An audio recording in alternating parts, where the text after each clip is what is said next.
Sucking on my own dick. Yeah, you know I'm sucking on my own dick. Sucking on my dick. Everybody's sucking their own dicks. Sucking on our own dicks. Everybody's sucking their own dicks. Sucking on our dicks. Yeah, you know I'm sucking on my dicks. Hey, we are here with Sean Preston from the new podcast Night Moves. What's up, guys? Hey. Hell yeah, dude. This is so funny to me because I've been listening to the podcasts. I've been listening to it since you were doing it with Lemaire. Oh, damn. I don't know if we ever talked about that. I'm always upset when I hear that. A lot of the original Coward Hour had some like diehard followers. Yeah, and it was like only you guys. It was like you two.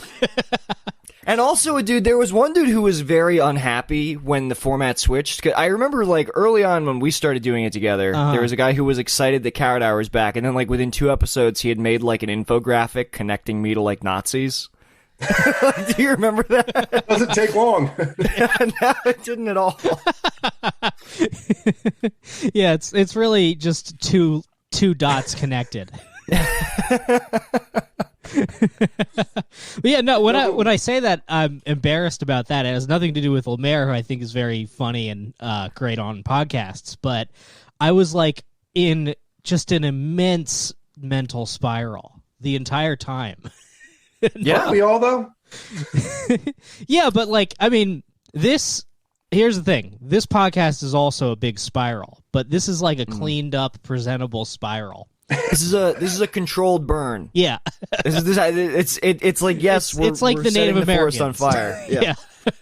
Well, it's really funny to me because I know you guys don't edit, but I just always assumed you edited in the music. But you guys actually sit through it, like you press a button. Yeah. We sit here, we listen to it every time. Yep. Damn, that's awesome. There's a strict no edit policy. I'll be honest, sometimes I edit. sometimes if the episode goes up late enough, I will edit. I will edit behind Brendan's back. Yeah. Nick, which just means that Nick downloads it from iTunes like the rest of you, edits it in Audacity, and then puts it back up before I wake up. That's which right. I'm not against editing. I just won't do it. Yeah, right. Yeah. To the point that I'll this. dox people or like say something racist, and I'll be like, "Fuck, I really shouldn't have said that." And then I'll think about it, and I'll be like, "Well, there's nothing that can be done." There's not a single thing that can be done. Yeah, like the rest of the episode was pretty good, so I guess I can live with people hearing me say the K word. Yeah. You know? Yeah. For real. That's really what happens. That's kind of where me and Lou are at, because it's also. So we've been recording since December, but we are never going to release the 10 episodes we did leading up to the first one. We did the same thing. That's smart. Yeah. Lou was also a fucking giant mess for a minute. So we'd record, and then he'd be like, I'd be texting him, and he'd be like, oh, I'm at this, I'm out with, I think we talked about it on the podcast. If not, we will. But like there's one point, he didn't drink for like a month, and he was doing super well. And then I was texting him, and I was like, so you ready for Wednesday? And he's just like, yeah, dude. And I was like, so what are you doing? He's like, oh, I'm at buying drugs with some friends. And I was like, just because you've been sober a month doesn't mean you can just start doing cocaine again. He's like, dude, we're not doing cocaine. We're doing ketamine. I'm like, that's not a treat. You don't just get to be sober for a month. Be like, well, I might as well treat myself to some horse drugs now. Oh, wait, hang on. Like, that's not how that works. But isn't that the patented Sean Preston 12-step program? You're sober for a month, and then you fly to California to relapse with your 3 best friends? First of all, that's the thing. I've been waiting for you guys to have me on because of probably you guys mention me every now and then. I remember the one time we talked about going to Joshua Tree. Like Sean flew to Joshua Tree specifically to relapse. I'm like, first of all, I'd relapsed months before we went. Okay, fair. I was sober for like a year and a half though. Mm-hmm. It was a while. And then you were like, nah, being sober is fake. No, it wasn't. I don't know. It's weird now because Lou is now getting sober. And it's great. Like I'm super supportive. Except for and cocaine, right? for everything. He's stone cold sober now. I was like, interesting. Yeah, okay, go on. I thought for sure he was going to do like the Nick Mullen version of sober. Just where like, he just you just I don't thought so, drink. too. He's been doing great, but it's weird because like I like suggested him a couple like rooms I used to go to, and like texted AA people I haven't talked to in 3 years, being like, yo, I'm fine, but my buddy's going to be coming through soon. Show him a great time. But it's, I don't know, it's good. The only reason I stopped was because like, especially going to like AA meetings and stuff like that. I mean, first of all, I kind of got sober because like my girlfriend at the time got mad at me. It wasn't something I like specifically wanted to do. I'm glad I did it because I kind of realized like, oh, like I can, like I appreciated being sober, right? But like, you hit a point where I don't like, understand that because being sober fucking sucks ass. see, that's the thing. I think there is like there's a big difference between if you're like not wired like an addict where you can like stop and start again, you're like, yeah, I really enjoyed that time being sober. But if you're like me where you're like wired where like it is not a choice in any way for you, it fucking sucks. See, the reason I started again was because I would hear this all the time. I don't know if you feel this way, but they're like, I'm like scared of drinking again. And I was like, I'm not really scared of drinking again. Right. You know? Yeah. And ever since once I started again, I was fine. Been all right. You're better than ever before. Fun Sean is back. Literally, Fun Sean's back. Dude, you know, Fun Sean, when I was sober, I was in a weird fucking. I was getting back into sneakers. I grew my hair out. It was a fucking weird time for me, dude. I remember that. It was so. I remember looking over at you with like bleach blonde hair, wearing like a silver shirt in the desert. I'm like, all right, Sean's. Well, Sean was bleaching his hair. Bleach blonde hair is all. I mean, that's just Sean is in a constant state of potentially bleaching his hair. Yeah, I'm too old now. Dude, I remember. I mean, again, and drunk Sean, sober Sean was great. Drunk Sean, it's not like there weren't problems. Drunk Sean was just up for anything. Like Sean, I will never ever forget. I've told the story before. The night when we went to Button Mash, and you just kept getting drinks and leave it. You would leave them like 10 feet away from you. You'll be like, that drink's fine. Nobody's gonna. I was like, what if somebody roofies you? You're like, I'm a guy. Nobody's gonna roofie me. I'm like, I think they're just gonna see a drink and take their chance. I think that they cast a wide net rapists. Lo and behold. And lo and behold, you got fucking roofied. Dude had bad roofies too. Because I think what actually happened though is I think a guy tried to roofie a girl and we because they have those cups, like the cup holders when next you were to, drinking loose drinks that women had. Sean, that is absolutely what nobody was trying. That's the nobody secret. was trying You want to get some. you. You want to get some free roofies. You just start drinking women's drinks. Yeah, I mean, I should do that. That's kind of the move for you, pal. I know, yeah. Just like maybe there'll be some. I'm not going to go out of my way Molly. to do drugs, but if I accidentally do drugs at the arcade, then literally couldn't be better circumstances for Nick Oldershaw. Honestly, I mean, the iconic Sean Preston memory is you standing in our driveway in South Central, smoking cigarettes in your underwear while I cooked a wet burrito for you in the microwave. And then I had to cut it up for you, which was, and honestly, I was pissed. And then in the morning, I was like, that was a good night. That was a nice night. Maybe I should get roofied. That was funny. 2 reasons. Because one, well, I got roofied. Like it's accidental roofie. Like, and the bad thing doesn't happen. That's like a fun memory with your friends. It's GHB, Second, GBS, whatever it is. It wasn't strong enough. Like, cause like I blacked out I remember about like the Uber driver being like, "Are you going to throw up, pal?" And I'm like, "No, I'm good." And then throwing up. Then I remember waking up. But no, I remember towards the end of the night. Like I remember being like, "Oh, I'm in my boxers. What's going on?" So I only blacked out for like an hour and a half. Bad roofies. I don't know if that's that is always fascinating to me because I don't know if it's actually true how it happens, but the way I always remember it is like coming out of a fugue state. Like when the memory starts, it's like I'm like shuddering awake in like a new reality.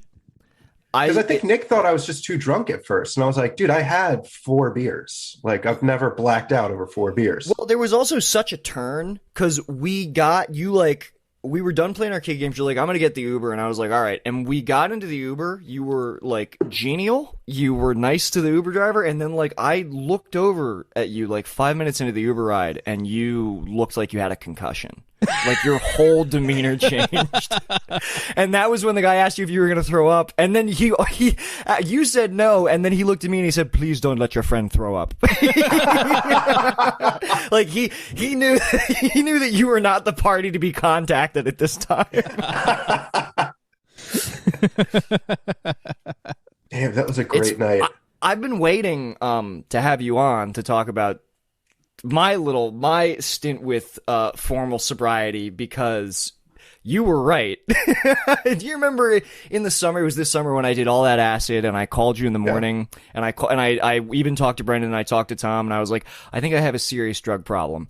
And Sean was kind enough to gently be like, yeah, man, you know, maybe you had a drug problem, maybe you did too much acid this one time, but whatever you feel you need to do. So I started attending Narcotics Anonymous meetings via Zoom in the pandemic, and did 2 of them, and quickly realized, like, not only like were my stories like in a narcotic, and it's already, you're on Zoom, right? But like my stories were getting like blank stares from these people who had like ruined their lives. And I even like chatted with one of the guys afterwards, like after the second one, and I was like, hey, do you think that I need to be in Narcotics Anonymous? And he was like, yeah, I don't really think that you're, he's like, I don't think you need to be attending these meetings. That's insane. That's insane. I think that is like the difference. I've never gone to an NA meeting. Yeah. I think the big difference is like, if you go into an AA meeting, apparently they're way different in California. Like the nice suburban ones where it's all like cops and firefighters. Right. You go in, you're like, you know, I drink 2 beers 5 days a week, and I just feel like I'm losing control of my life. They're like, come on in, brother. And then a guy will be like, yeah, I killed my daughter in a drunk driving accident. And everybody's just like chilling. Like people meditate, like the chair will usually like be napping. You tell your story. And then like, I remember one time I told my story, like, cause the reason I got sober was like, I did cocaine with Lou when I wasn't supposed to do cocaine anymore. Mm-hmm. And, I told the story, and like the next guy who spoke was like in his 50s. He's like, you know, I didn't think I had it that bad either at first. Like I never said that. I told you the story that got me sober, and he was just like, you know what? It's not all killing your daughter. It's sometimes it's just feeling a little uncomfortable about the way your life's going. It is tough because there is like it's you know how my brain is ruined, so I relate everything to open mics. But it's kind of like how it's impossible to be like the worst guy at an open mic. So you go and you see like a hopeless loser, and you're like, maybe I'm doing like really good. Right. Maybe I'm like the funniest guy ever. You can trick yourself into be like, open mics. Maybe I'm not an alcoholic at all, because like I'm not like these losers. Well, no, I mean, like I would say like the most embarrassing thing about attending Zoom NA meetings is that nobody else is talking about doing acid. Yeah, I was gonna say, it's like going to an AA meeting talking about drinking too many Zimas.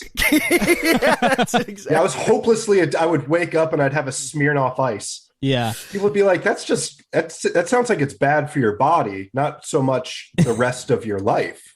because the awkward thing is, like, people are like without doxing too much information, the 2 NA meetings I attended, people were talking about like ruining their lives on heroin, smoking meth, and the stories are all like. They're all external things bad that happened to these people, right? Like real world consequences. They wound up in places they shouldn't have been. They lost money. They damaged relationships. And I'm just like kind of explaining what was going on in my mind for 8 hours and like trying to explain why that's so traumatic. Yeah. And I was very immediately like, this was a mistake. It's like I shouldn't have offered myself to speak. I should have just listened. This was so fucking stupid. Yeah, I don't think anyone. The thing is, Nick, I think that you are you are or have been. I don't want to speak for you, but like addicted to acid. I just think that no one else in the history of the world ever has. So you're not gonna find like maybe you need to go to like specifically like Christian teen NA where they're like all talking about how weed ruined their like senior year. Well, I think that's the thing. Like, you can, like, me and Tom would talk about it all the time when I wasn't drinking, because it's like you'd go to these meetings or whatever, and they'd be like, you know, alcohol is terrible, or like they say it's a disease, or you know, an allergy. A lot of people say or whatever, and Interesting. And nobody ever talks about how it fucking rules. It like, rules. It's so much fun. Tom is the best person to go out with, because he would drive me to the bar all the time. And like, some of my friends would be like, is he like allowed to do that? I'm like, Tom wants to be there. There's been times I've been sitting at the bar where I'd be like, I kind of want to get one more, but I feel like we should go. And Tom's like, get one more. It's why, you know, the way, like, Brendan and I, like, back, like, before everything got crazy, we would, like, chow down with Tom a couple times, and just, like, looking at, when Tom makes you food, if you just, like, look at the sheer amount of nachos and chicken tenders that he prepares, you're like, I can see how you were an alcoholic. Like, if this was beer, like, holy shit, dude. That's also, like, yeah, that's a very good point, actually. Yeah, he'll use like both racks in the oven to make, you know, entire trays of nachos. Also, he loves hanging out in bars. Like, him and I were just going to pool halls for a while. I remember him telling me that. Yeah. We went to one of the ones you guys went to in Glendale. It was sick. We'd go drink sodas. We'd drink a bunch of sodas like we were little kids at a bowling alley. Hell yeah! Oh my god! I think we were both single at the time, so then we would also just like we'd just be like talking about women who are across the bar and never approaching them. Oh, dude! We went to Tom and I went to Korean barbecue one time, and the way Tom gets bold with waitresses, unbelievable. But it's like always appropriate somehow. He never crosses a line. Yeah, ever. He never. He'll like consent his way all the way up to the line and then get the okay to put a foot over. Like he literally said something. He like asked this girl if she wanted to come back and take a nap at his apartment with us. And she loved it. She was like, "How are my boys doing?" Every time she came back. Did I ever tell you guys the story like about if anyone else but this? Sorry, I was just saying if no. If you told me that story about anyone else but Tom, I'd be like, that she was pretending for the tip. But because it's Tom, I'm like, no, that woman had a great day. Dude, she was giggling. She was tittering over to us. She was checking on us a lot. Tom has a really like amazing gift of making anybody he speaks to feel special and amazing. And because he truly feels that way. Mm-hmm. Did I ever tell you guys the story? We might have talked about it in Joshua Tree. When he was still drinking, when me and him were living in New York, his roommates had an art show at NYU, and we were both poor as fuck. And he was like, "Yo, there's free booze here. Get down to the Lower East Side right now." And I was like, "I'm there." Nice. So I get there. Tom meets me outside, and Tom, when he was drinking, you would never know how drunk he was. He always kept it together. I get up there. Tom's like smoking a cigarette backwards. He's like, yeah, that's exactly it. So we go upstairs. We're looking at his roommate was just taking pictures of women pissing. So like girls squatting like in public and pissing. So I was like, this was the art show? Time. This was the art show. There's a bunch of pictures of like girls pissing. There was one art installation, and it was a girl who cut up the American flag. Crazy, right? I'm so glad I don't have to pretend to like shit like this anymore. Exactly. This is a very like 2012, 2013 exhibit. Exactly. Nailed it. That's the year it was. So we were, I tried to get a drink, and I'm like, "Yo, where's the drinks?" And Tom's like, "There's no more drinks." And I was like, "All right." So I'm just here. And there's this like beautiful, like Kennedy looking girl, like walking around, like Tom's height, blonde, like gorgeous. And no one's talking to this girl. Like she looks like she comes from a lot of money. And Tom's just like, "That girl's so pretty." And we're like, "Yeah." And we know Tom's a little drunk. He walks up to this girl and we're like, "Oh, no, Tom. And he puts his hand on her shoulder and he goes, "I don't mean to bother you, miss, but you're lovely." And the look on her face, she just relaxed and she was like, "Thank you." And he's like, "My name's Tom. I just wanted to introduce myself." She's like, "Okay. Hi, I'm Brittany." And they like talked for like 20 minutes. We come back, we're like, did you get her number? And he's like, nah, she's married to a veteran. That's why she cut up that flag over there. I was like, damn. It was incredible. Like, all of us could not believe it. We're like, that was the smoothest thing I've ever seen. Yeah, he's a smooth. Tom is a big cuddly Chad, dude. He's a smooth operator. Tom's always working the angles. Oh, my Dude, God. oh man, you're reminding me of being intimidated by rich hot girls. Do you remember? I don't know if it was right when you moved out here. Do you remember that fucking fashion show we went to in the Arts District? Oh, boy. That's one of my most cherished memories of LA. Do you remember, though, because fucking Emmy Rossum was there. We, like, saw her, like, standing in line trying to get pizza or something. Do you remember there was a dollar bill that was on the ground? Also, you had dressed me. I was wearing a wardrobe entirely curated by you. You're wearing Nick has so bracelets. many stories that start with Sean put an outfit on me. Oh, God, that's right. I was wearing bracelets. Yeah. And I think they were my ex-girlfriend's bracelets. I think I was still wearing those fucking bracelets. Just, I don't know what I was doing. But there was... Wait, were they so, women's bracelets, or were they, like, men's bracelets she gave you? No, they were like little... You get them at fucking gas stations. They're these little bracelets. I can't... They look like they have little dinosaurs on them. There's no way of knowing what it is. But... And I was wearing them. I was wearing like 3 of them on a wrist. But I looked good. This is a barn dog story. So I was wearing bracelets. Nick I was wearing bracelets. It wasn't Nick a bar. It was looked exactly like, like he looked like he should have been there, but it's also like, in a video game, like in Skyrim, if you play as like the lizard guy, but you have to like disguise yourself to get into like a certain guild. And it's like very clear that you're a lizard person wearing like a specific robe, but they're like, all right. This doesn't look quite right, but you look like you should be here, maybe. Yeah. It's the bare minimum uniform to get in. Exactly. Right. So there But was... the coding only we're- checks the hat or something. Right, yeah. Exactly. You just need the cloak or whatever. So it's like it's everybody there looks like fucking Mad Max on HRT. Like, it was a very weird fashion show. But there was like live music, and it was just like rich hot girls everywhere. And in the center, somebody dropped a dollar bill.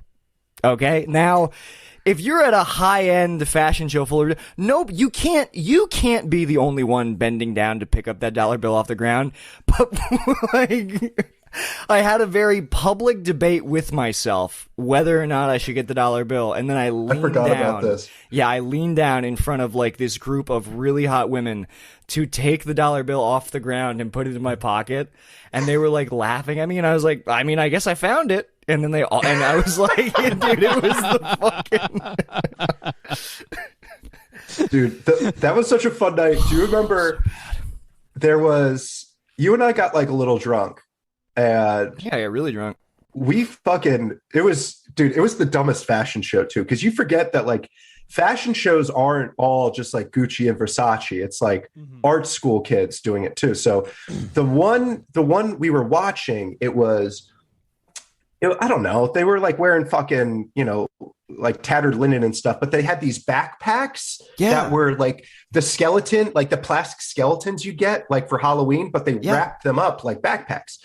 And so they were wearing these backpacks, and like, they're just like Silver Lake dick bags, like walking up and down this runway.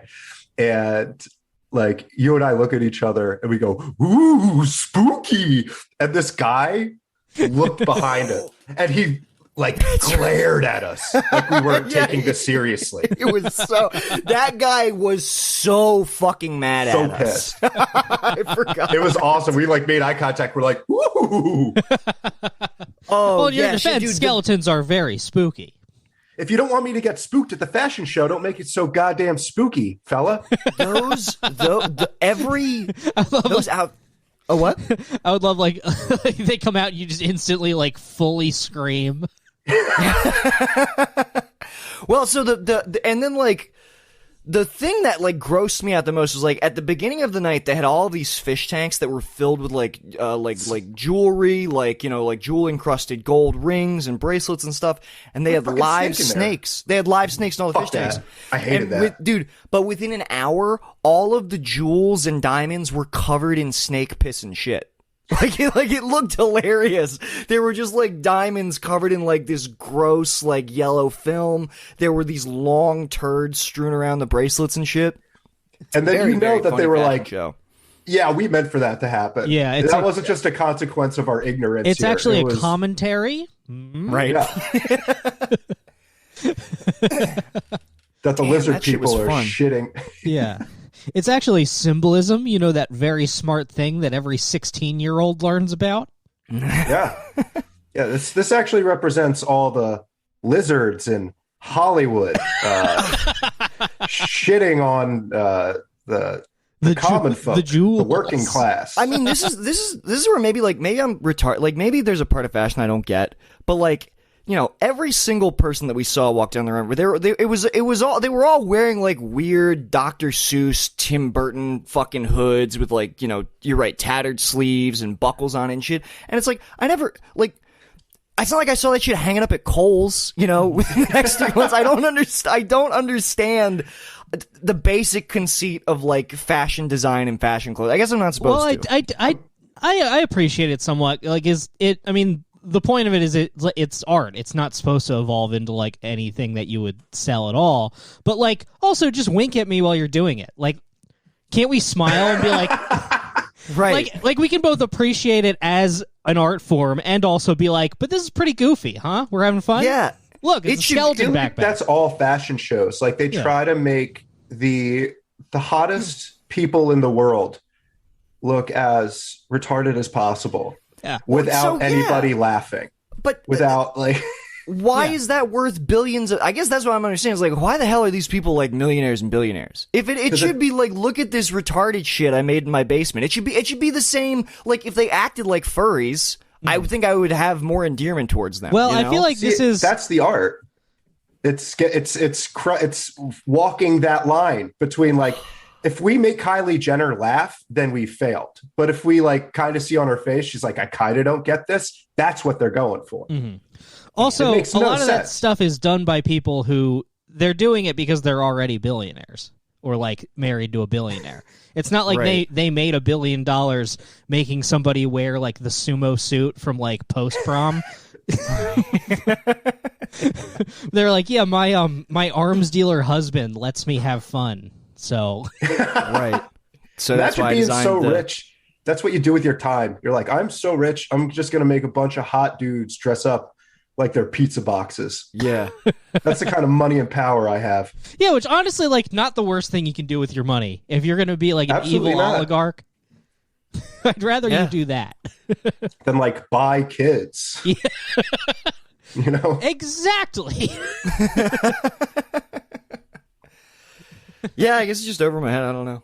I mean, I would love to like. I wish I almost wish they would like permeate the mainstream. Like, I'd love to see dudes like rocking like shark skin tuxedos and shit like on their at their wedding. But I don't know. I guess it's just for that night. I guess it's just for the night of shitting snakes. Have you seen like Off-White? Like the brand Off-White. No. Virgil Abloh. So he's like a fashion designer. He makes the absolute ugliest fucking clothes. Like he did a line with Nike and they're like cool looking sneakers, but like they're like t-shirts that are like $700 and you see like 17-year-olds wearing them now. If you've seen like the I'm logo, looking at them. Like, yeah, it's absolute horseshit. And so it's like that's kind of as far as like high fashion goes. Like even in this video, this shit is so fucking retarded. Like one of the things is it's like zooming in. You see this guy's eye like looking through this cut hole of leather, and the camera like zooms all the way out. He just fucking cut a hole. It's a cowboy boot that he cut a hole in. Yep, that's all it is. And a raincoat. It looks like he's got a raincoat that has like a gator mask that covers your. I guess that's cool. I don't know if that's cool. See, this shit fucking sucks, dude. If you go on like the website and you like look at like the t-shirts and pants, they just make you look like a Lego figurine. They're just like very big and tubular. This shit is just Swiss cheese. He's got this thing. It's literally just a handbag that looks like Swiss cheese. I want to be all tubes. Sign me up. Damn, this thing is $2,000. Yeah, I already have like a very funny silhouette just naturally. I feel like I got to start playing with it. Well, Crick, you're a when you want to be, you're a terrific dresser. You're like, out of all the comics I've ever met, I would definitely say you are probably one of the best dressed. Thank you. Well, that you have your own unique style. Like when you want to, you do it. Like that suit you wore to the premiere. You looked like $1 million. Thank you. I did. I had a lot of nice clothes at that weight, and I have not replaced them since ballooning. Are you doing the same thing? Because, like, dude, this is what's great. Like, Nick, have you put on any weight? I have. I've put on a little bit of weight. I'm getting. It's great. I'm back to. I've lost 10 pounds, so I'm trying to get back down. Same. I'm like 185 right now. That's 30 pounds heavier than I've ever been. Damn, that is heavy. I think the heaviest I was in like the 170s, but I carry it horribly. I just gained like a ton of weight on SSRIs, and it's a struggle to get it off. It's losing, dude, because we're getting older. Like, I remember I used to be able to just drop 10 pounds like that if I wanted to. And so skip lunch. When I started getting fat over quarantine, like, dude, for the first 6 months of quarantine, I was working out every single day. I was eating great. I wasn't smoking. I would drink like once a week. And then I kept eating like I was going to the gym. And I just like kind of got like a little fat. And I was like, whatever, I'll start running. I started running. I started eating at a deficit, and I was not losing weight. And I was like, oh, fuck. Ooh. It's finally happened. I'm 30. You're 30, dude. Fuck I know me, it dude. blows. Yeah, the only things I'll allow myself for snacks now are like pistachios, beef jerky, and then like high fiber granola bars in the morning. And then if I'm not eating a meal, I don't eat. Dude, I miss you just eating a big ass loaf of bread and you telling me that it's okay. It was okay. It had to be. Brendan, when I was living with Nick, I would go. So first of all, this is how ridiculous this fucking living situation was. Yeah. I miss it. It was so ciabatta much. bread. Yeah, you're just eating the meal of like an Italian railroad worker in like the 1800s. They just ring a bell and they give everybody a loaf of bread. Well, we would have guests over, and I would be like, "Do you guys want some bread?" And then I would cook little ciabatta rolls and butter them and serve them to people like I did them a favor. I appreciated how okay you were and how confident you were with how your diet was, because I was the only person in the fucking house. I lived in the goddamn hallway in between the living room and the kitchen. That was where I lived. I was the only one with the job. It wasn't it wasn't even a hallway, man. It was just a space. It was a space, yeah. It was borderline the kitchen. It was my head was in the kitchen and my feet were in the living room when I went to bed. Yeah. Mm-hmm. I was me and Tim were the only one with like jobs. And I was the only one that went food shopping. So I'd bring Nick food shopping with me. Yep. And I'd be like, Nick, because I was working in Venice, so I was making like really good money. And I was like, Nick, go buy yourself some fucking treats, dude. Yeah. Like, I don't get, like, buy yourself some treats. And you're like, no. I couldn't. And we'd get to the bread and he would pick up a loaf of ciabatta bread. And I'd be like, I'll buy that for you. And he'd be like, no, I'm going to steal it. Don't worry about that.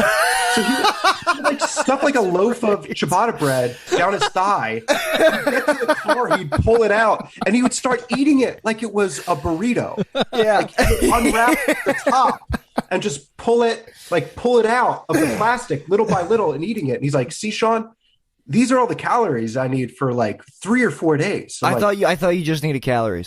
That's the kind of shoplifting you do. More where than like, that. And like every single time I would tell him that, you'd be like, Sean, fucking shut up. You drink 6 Tecates every night. I'm like, yeah, but like, you got to believe me here, dude. Like, I'm still getting some vitamins sometimes. Yeah, dude, I was just eating. I was like eating ciabatta bread like it was an ear of corn. It was really fucking gross.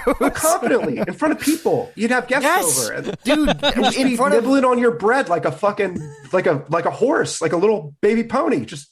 Do you remember? I was like, was this after you left when I was dating that chick from USC? Did you ever meet her? No, it was after you left. Oh, okay. Yeah, a little bit after I left. She would come over and we'd watch like movies on that illegal thing that Tim had to just like pirate movies, and I would just like go and get my ciabatta bread and just like eat it with both hands while she's sitting on the couch. and like it's like I would offer her some, but like I've got to make this. This is for the week. Like, I can't be... See, yeah, that's what's that's a thing. Like, I feel like you get shit on all the time for like being homeless or fucking whatever. But like in Los Angeles, how many fucking comedians have you met that are like, yeah, I drive for Lyft and that's how I make a living? It's like, no, you live in Silver Lake, so your parents pay your rent. Right. And your Lyft money is just your Coke money. That's all it is. Right. Like that's your fun money. You're not giving this a full go. Oh, you are the only person who went with no help, no money, and just be like, well, I live in my car. I'm actually more comfortable that way. It's actually a more efficient way. To be fair, Nick did steal money from us. What? I said, to be fair, Nick did steal money from us that he paid back. I stole money. I was late with rent. That's I will give that Nick does pay it back. When we went to Joshua Tree, and I was just like, yo, remember when I paid your phone bill and you never paid me back? And you're like you almost dropped your phone pulling your phone out of your pocket. Like, no, Nick made everything right. I want to say I'm sorry that I was razzing you about that. But It's like asking a farmer for chickens when he hasn't been. It's like it's like asking for crops when it's winter. It's like let me explain. I'm a generous guy, okay? But you've got to wait for the crops to grow. And then I give them away. I go to the farmer's market. I don't even ask people for anything in return. I'm so generous with my money, it's certainly going to drive me back into the poorhouse. Let me tell you, it's really bad. It's going to be so sick if we, make it big. I would love to see what millionaire Nick is like. I would fucking give a lot of it away. I give my money away way too easily. Nobody DM me.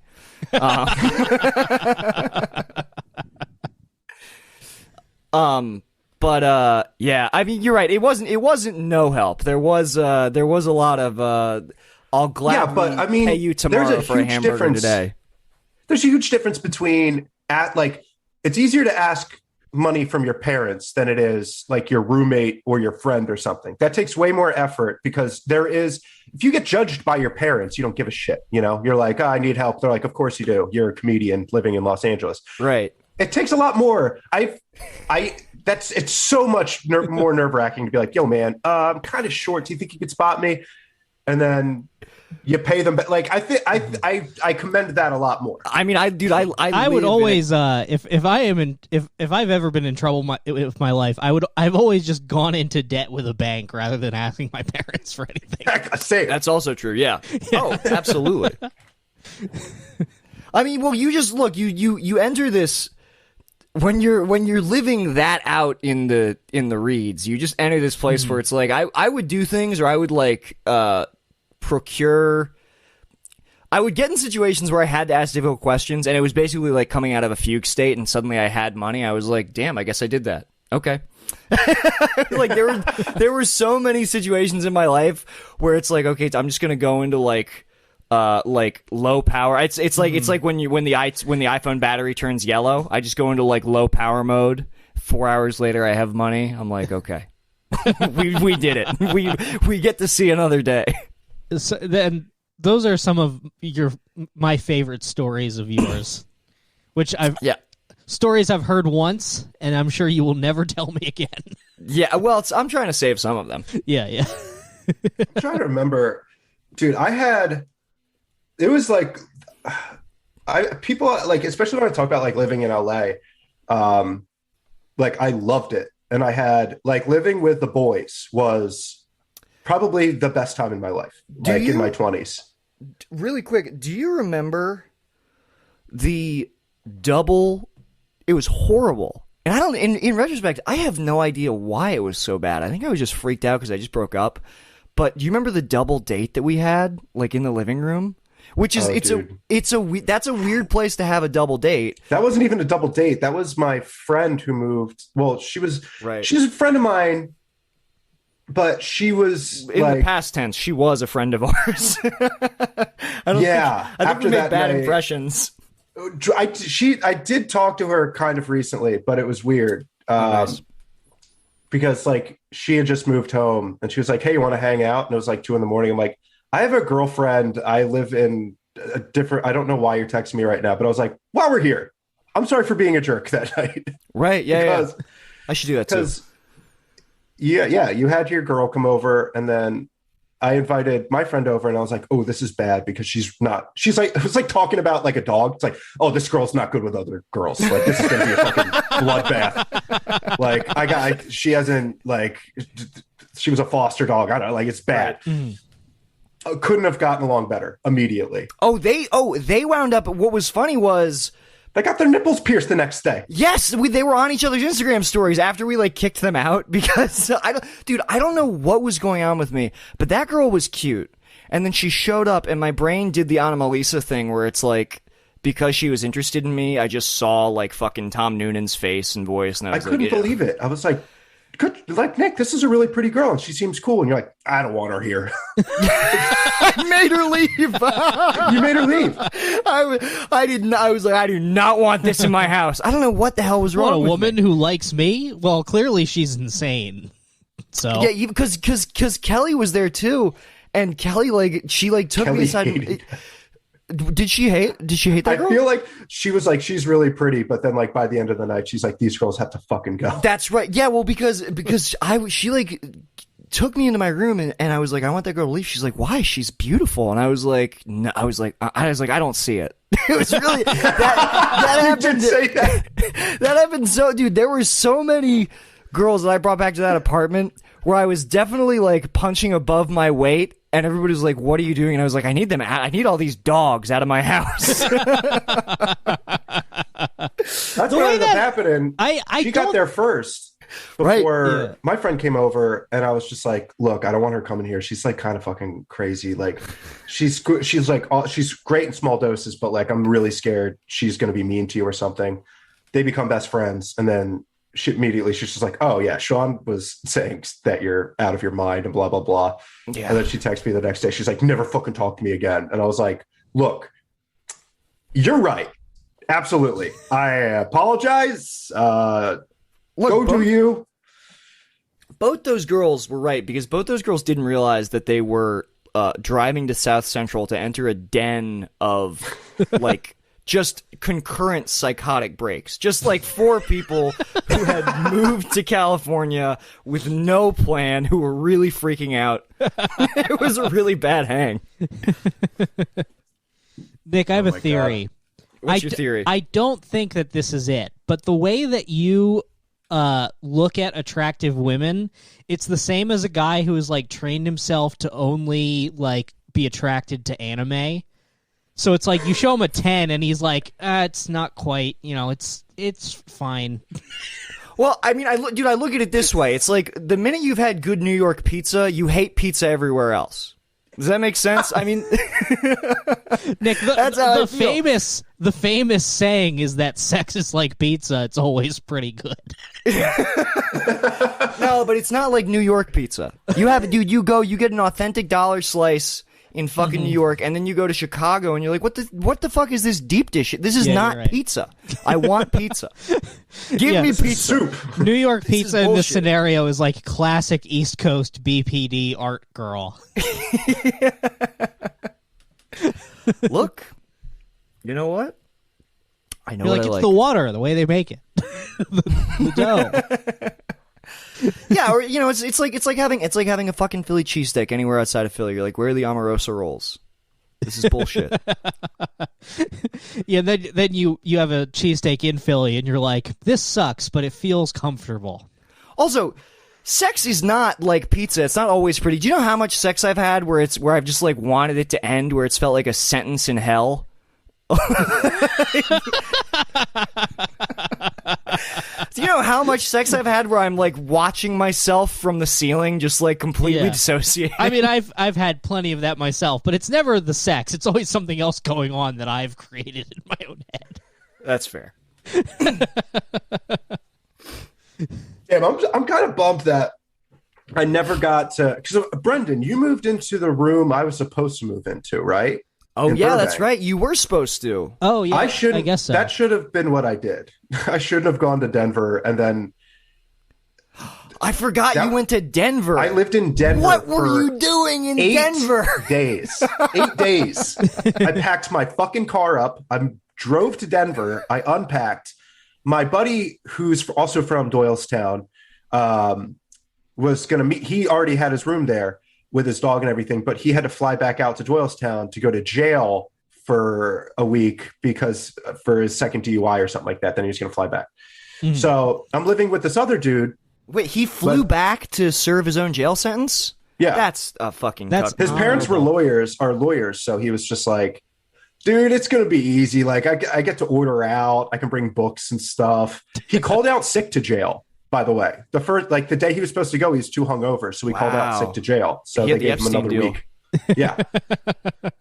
But anyway, I'm living with this dude I don't know who he had a DUI. When you get a DUI in Colorado, you get random drug tests. It's a big fucking deal. So whatever. I go out the one night with my buddy Mikey. We're out till like 5 a.m. We get blow and stuff, and we're like doing blow on my front porch, and it's crazy. I wake up like terrible hangover. Like the next day after my hangover, I realized I accidentally bought 2 bags of cocaine, and I was like, "Good thing I didn't know about this the first night. That would have been bad for me."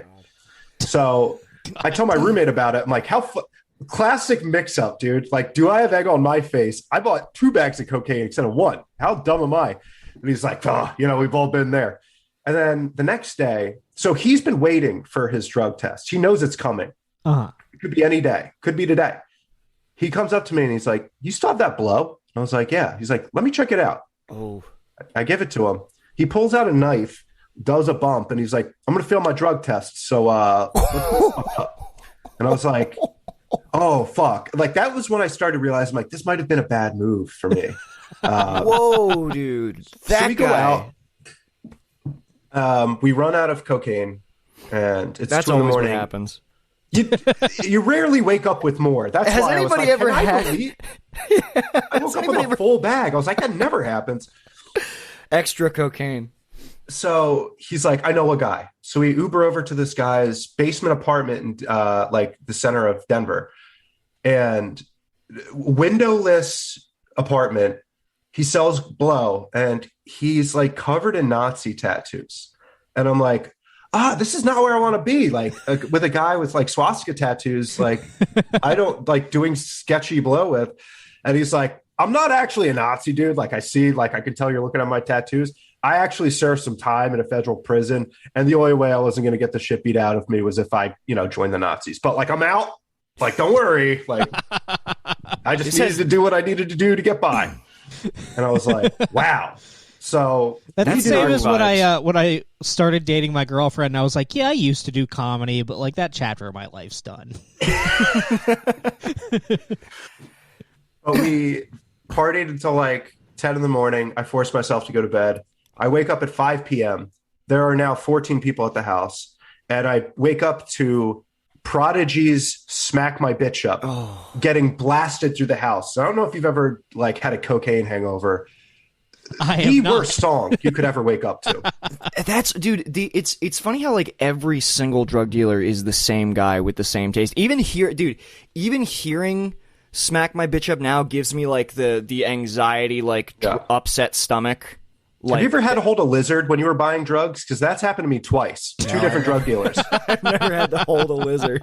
They've pulled a lizard out of its terrarium and said, "Hey, can you hold this while I go get your Coke?" And I'm like, I guess I want Coke bad enough to hold a weird lizard. Well, why can't he stay in his glass home? Why is there a handoff? Maybe it's you're like a it's a reptile strategy guy to keep and your... there's a lizard around.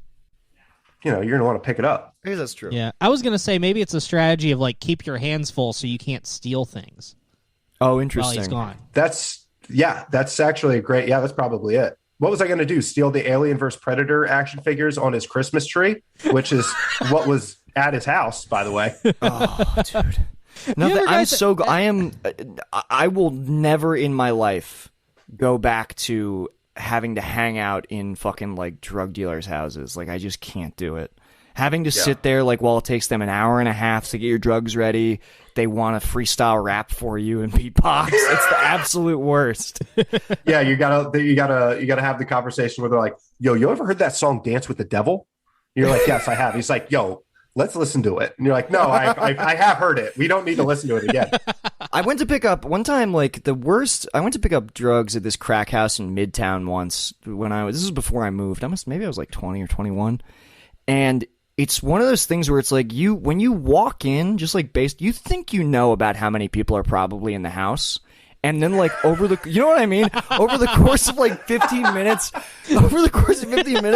I see 10 different people come out of and go upstairs where I'm just like, there's 50 people in this house. Like, I completely underestimated how many people are moving in this residence. House is like an MC Escher, just like the doorways that, like, lead to nowhere. Yeah, like staircases that go sideways, like nothing makes sense. People like, walking on walls. It's like you think they're going to give you the drugs and then tell you to like jump out the window. You have to jump out sideways. Yeah, that's how you get out. If I would have just went to Burbank, I would have not had to do drugs with a Nazi and drive home 8 days later. It's pretty nice. I'm actually in that room now. I'm still here. Yo, I picked out that apartment, by the way. Sean, we were all really confused when you didn't show up. I know you picked it out. It had a fireplace and a pool. Like, I was like, guys, like we live in squalor right now.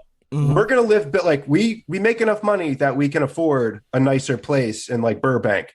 So I found a place with a fireplace. It has a fireplace, right? Fireplace doesn't work, but it does have it. Well, it's got one. Mm-hmm. It does have one. The pool. It's got it all. There's a pool, and there's a sauna. It rules. Fucking sauna. There's a sauna. That would be a fucking big bonus. You would have for 2 years in a row. We were grounded for the wildfires that tore through the Latunia Canyon and like the valley and everything. They were right in our backyard. Sean, you know, it was like an entire week where like the entire hills where we lived were on fire. It looked like, you know, hell. So it looked like and dude, I was up till 2 a.m. every night just like stalking the fire, like seeing how far it went. I wished you were there, dude. I would have loved to have gotten Cocaine Sean to go fire hunting with me. I don't know. You guys had like Cocaine Sean was like pretty much exclusively. I mean, I did it before and I didn't do it most of the time in LA. But when I started doing it in LA, I was doing it. Well, yeah, I mean, I remember like two things would wake me up. Isaac playing his video games, which fair, or I would just hear Bon Iver like slowly echoing through the hallway from the living room on YouTube, and that's how I knew that you were doing cocaine. It was that was a weird fucking phase of my life, man. Fucking phase. You would load up, I think it was the new Bon Iver album, definitely, which is such a weird album to like stay up all night snorting cocaine to, but that's what you would do. I've always visualized these stories with Forever Forever Ago playing, which is much funnier.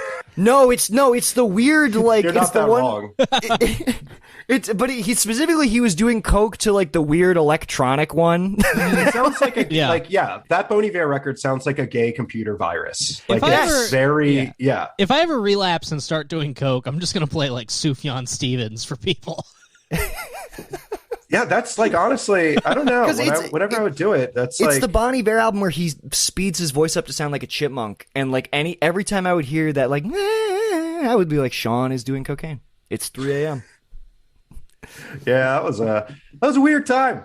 You know, if you're living on a twin air mattress in between a kitchen and a living room, there's kind of no rules at that point. Like I worked 40 to 50 hours a week.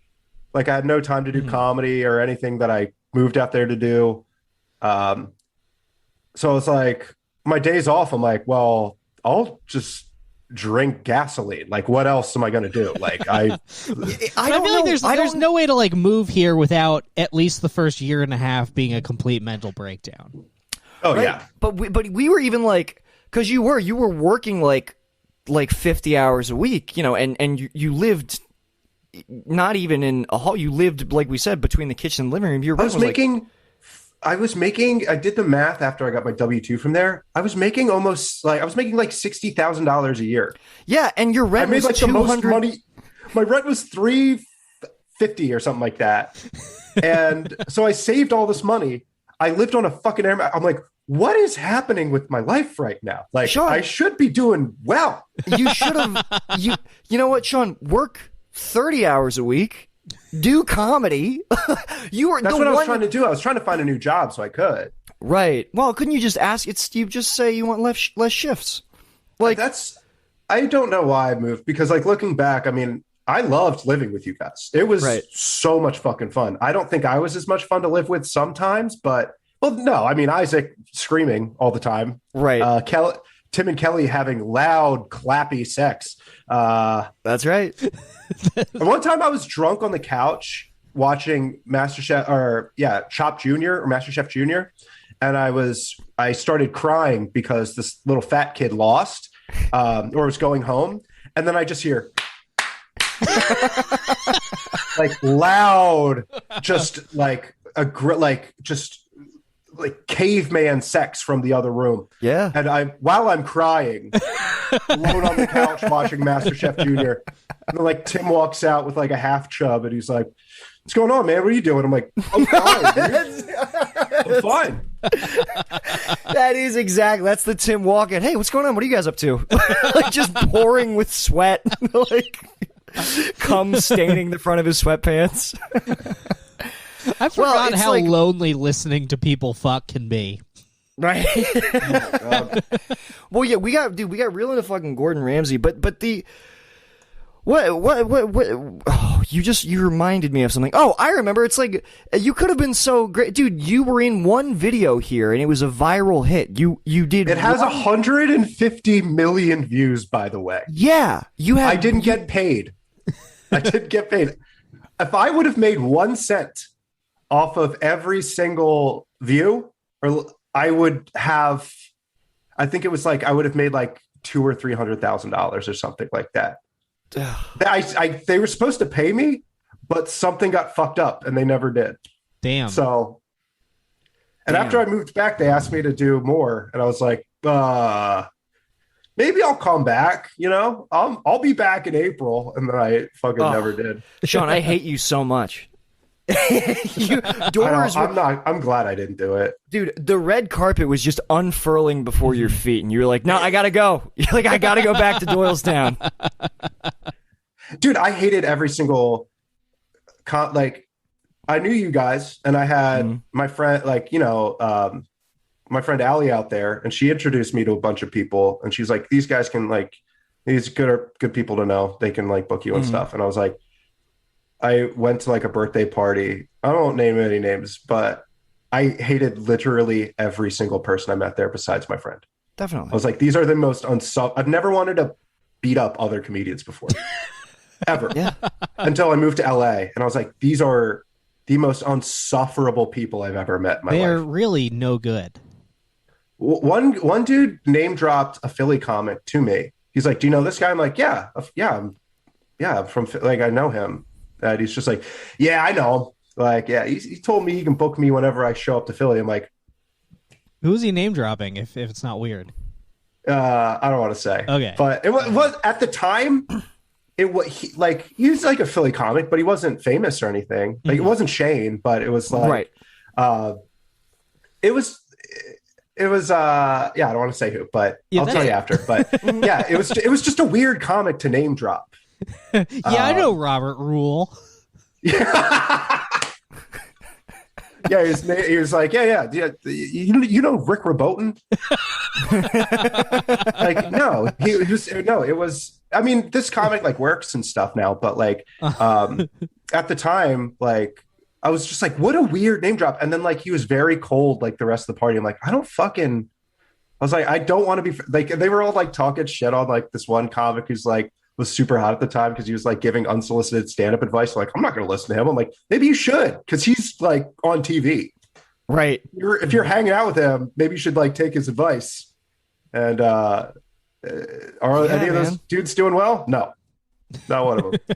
It's hard to tell, though. The thing about LA is it's hard to tell if someone's doing well sometimes because they're really good at like pretending.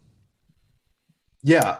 No, absolutely. And they'll also just like there's this circle of like shows and like clout and dick sucking that like means nothing and all those people are losers, but they also protect and exclude from that so ferociously that you're like, maybe that is good. Maybe they're doing good. I don't know. Oh, totally. Yeah. You kind of let them like cannibalize themselves. I was like, that's always how, like, I was very, when I first started doing comedy, like, I'm going to do it like the way, Pete Holmes tells me to do it, when I was fucking 20 years old, like fucking stupid. Yeah. And then like by 4 years into comedy, I'm like, I would rather this just be a hobby the rest of my life than have to hang out with people I don't like or do stuff I don't want to do. Cause like, what's the fun in doing this if I'm just hanging out with like the most annoying people I've ever met, Mm-hmm.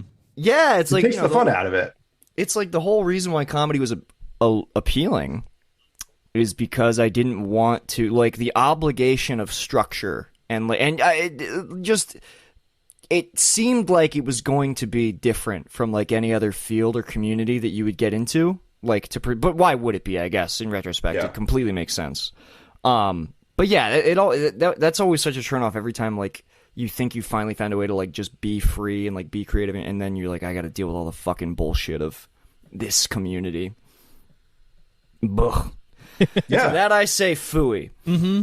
Dude, have you guys like seen any like just what comics are doing now? Like all the comics that like would like give you weird looks at open mics, like what they're doing now, like this far into quarantine. They're just like, I'm doing, a whore Zoom now. shows, or they're like living in their parents' like giant fucking house somewhere. Let me tell you something. Dude, they're all like they're living in their parents' giant house while on OnlyFans. Nothing. Me and my dad, like that would be a comedian thing to do. It's just like, all right, I know this is crazy, guys, but I started an OnlyFans with my dad. I know, this is hilarious. It's like when comics, and I'm not including Lemaire. Lemaire is very funny, but like comics who like make Pornhub accounts for like their stand-up. Yeah. Like, yeah, we get it. How crazy. You're wild for doing that. Yeah, dude.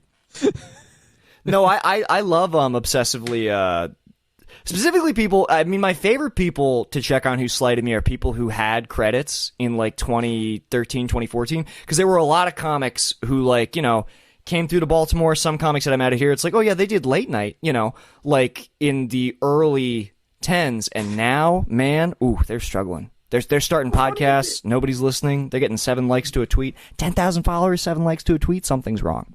He's going to need help. You guys have more patrons than the fucking Dana Gould Hour or like any of those. Like if you look at like the comics, we like or liked when we started comedy, and you look at their podcast numbers, you start to realize that like all of this is either branding or like fucking having a publicist, because you're like, no one gives a shit about these fucking people at all. Yeah, like, well, that's what what a lot of nobody. it is. Mm-hmm. Yeah. Like, remember when we, like, the comics we'd look up to when we were younger, and we're like, oh man, they have like a half hour, they have this, they have that, or whatever. And you're like, they have no money. They didn't have money then, they don't have any money now. Like, you might as well just stay a bartender. A big eye-opener was, I remember back when like the AV Club would review comedy albums, listening to this one guy's album and being like, oh, this guy's really funny, and like having it on my like iPod and stuff. And then out here I would like go to his open mic every week. Right. Yeah. Yeah. So with all that being said, guys, please buy Adam Newman's guitars. He's selling them on eBay. He really needs the money. He's trying to crawl his way back to doing late night again, and I believe he can do it. I think he can. Personality quirks aside, I'm really rooting for the guy. Met him at an open mic once in New York. You know what's he gave me a business card. He did? Yeah. Because I was like, Damn. I liked, when I first got into stand-up, I liked that one record he put out. So I met him. I'm like, hey, I like your album. And he's like, hey, man, thanks. Here's my card. Let me know if you're ever doing any shows or something. I'm like, is this what people fucking do? They have business cards? I'm not making business cards. Yeah, dude. I'm never doing this. I'm sure the funniest thing about my feud with Adam Newman is I'm sure he has no idea who I am, even though I talked to him for an hour. But in the hour that we spoke together, he mentioned the fact that he had done John Oliver's New York stand-up show like no less than 3 times. I was just like, damn, dude, shut the I'm just trying to fucking, like, hang out at this. I'm like, shut the fuck up. Nothing makes me more understand. happy than, like, the fact that a green room hang is illegal, like, federally. Yeah, dude. That fucking rules, dude. Yeah, dude, it's like, I want to, like, there are so many comics where I'm just like, and now it's funny, like, the pandemic, like, bringing it all, I gotta be careful before I go full bitter Nick. I'm gonna reel myself in a little bit, but yeah, listening when Sean is too much articulating Red here, Bar. yeah, I don't want to go, Dan St. Germain, look, what a disgusting guy. I mean, really, Jules, have you ever seen a guy this unkempt and disgusting? Anyway, sorry. Been watching so much Red Bar. The Lizard Lounge in Lancaster. There was like this brief period where we were like, it was this comic lady who, like, she was like, you know, one of those phonies who, like, paints herself as successful. Mm-hmm. So then the bartender was like, oh, so I'll get her to, like, hook us up with headliners to book comedy at this bar in Lancaster, PA. And then rather than booking people with a draw, she would basically use that to, like, trade favors to get spots in New York. So then it would just be these, like, fucking, like, losers who had, like, a Conan credit, so they thought that they were above doing this kind of show. So they would just show up, they have no draw, no one shows up, and then they would just have a complete crisis on stage. And it was amazing, because, like, I would host most of them, and I would be, like, really excited about it, and then they would go up, and they'd basically act like they were Chappelle, like, yeah, I'll do, you know, I'm not going to do material, but then also bomb, like, really hard. Dude, when me and Charles Bliznick had that show in Doylestown, which they were either fantastic or the worst show I've ever been a part of. But it was fun. We had one headliner once. Just once we paid a headliner, and she was from Philly, or she wasn't from Philly, but she lives in Philly. Uh-huh. I think you probably are picking up who it is, but she was, like, at one point, like, she knew I was doing the show, or, like, this was me and Charles' show. And Brian Fennell was on stage, and his mic cut out, and he was high, so he just stopped using the microphone. And so he was just yelling at the bar. Mm-hmm. And, like, it wasn't a particularly bad show. Like, we had good comics on, but, like, she was just like, I just called my husband because this is, like, the worst show I've ever been a part of. Like, what the fuck is this? And I was like, you know what? Yeah, I've heard your comedy bang miss. I think that maybe you should.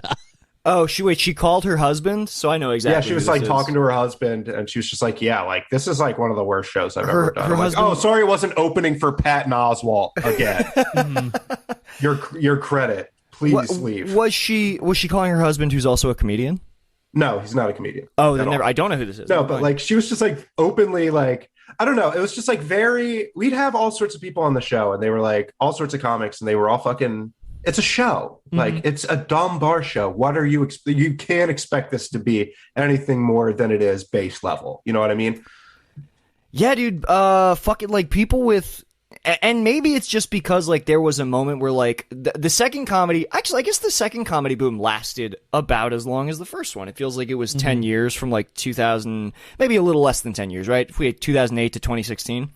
And I feel like a lot of these people who got Comedy Central half hours really bought into the idea that, like, oh shit, like, I'm doing it. I'm gonna be, I'll be relevant forever. And we're watching them. The pandemic has accelerated it, but we're quickly watching them grapple with their, like, inevitable irrelevancy as, like, How can there be that many comedians? I mean, it's based off of they can't one season. If there was one person from each season of the half hour became famous, that would still be way too many fucking stand-up comedians. It's weird though, because you look at certain years and they're all still famous, right? But it's all insular. It's all like a bubble. Like, if the comedy bubble is real, and the fact that it's only sustained by other comics. Mm-hmm. You know what I mean? Right. Like, and it's cool that this time it got ended by just God. Right. He was like, we cannot have this. Well, I mean, I think what's funny is it's funny to watch the type of people who had half hours in 2013, especially when, like, I would say, like, slightly more intelligent, slightly more alt skewed comedy was being pushed by Comedy Central. It's funny to watch those guys become bar acts and road acts because their comedy's really not suited. It made sense like post the 80s boom. Yeah, guys fucking showing up doing like crowd work, doing, you know, men and women are different material. It's like that, you understand why they go on the road and go to the middle of the country. Yeah. But it's interesting to watch people who were kind of like fostered in I guess I'd say more delicate scenes have to like like vault rooms and stuff like that, because it's like the stuff, and that's like the biggest thing with like the Seth Simon stuff and like all of that, where it's like people like the comedy dorks have no idea that that's the stuff they find funny or pretend to think is funny. Right. The rest of the country does not give a fuck about or like.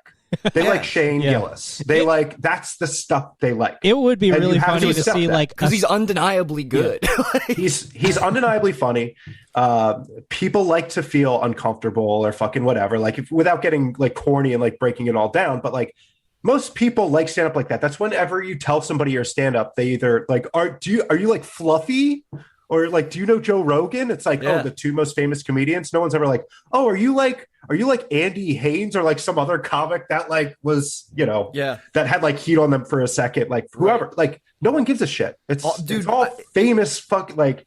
It's crazy how many people who had half hours in like the early 10s like all work for this moving company in New York now. Like that's how they have to. No, but it's real. It's true. But that's I have no issues with that because there's a lot of comics like I'm not shitting on all of them. I'm not shitting on them. I'm saying that's just their fucking reality. And that's the thing. I mean, it's really no different than like, I don't know why people don't just accept like that comedy's mostly a hobby, that you'll probably have to work for a moving company or something like that. Like a lot of very funny people do it and they're going to have to. Yeah. Sad. I was gonna say I would love to stuff, dude. Yeah, I would love to see like a Seth Simons write up of just like him having to watch a random headliner at like a Comedy Zone or like a Funny Bone.